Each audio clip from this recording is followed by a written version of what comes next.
Hindi pa naman ganun kadami at hindi naman sila nagsabing hindi na babiyahe. Ang kanila lang nagbawas sila.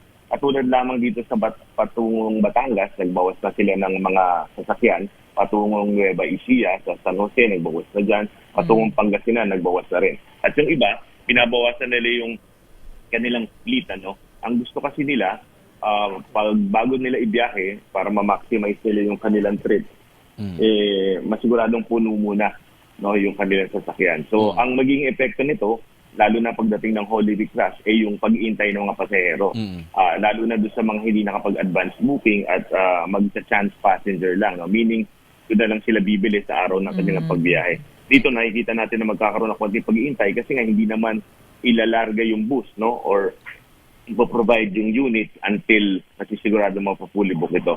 Kaya naman paalala natin sa mga pasahero natin kung hanggat maaari, mag-book po sila ng ticket at bumili na maaga. Ngayon, naintindihan naman natin na hindi lahat kaya ng bumili na maaga. Kasi karamihan sa ating mga kababayan magkakaroon lang ng budget a day before or on the day itself. Sa ganito sitwasyon, ang pakiusap lang po natin sa ating mga pasero, magdala po ng konting pasensya kasi asahan po natin sa mga araw na yan magkakaroon po ng konting pagtira at pag-antay.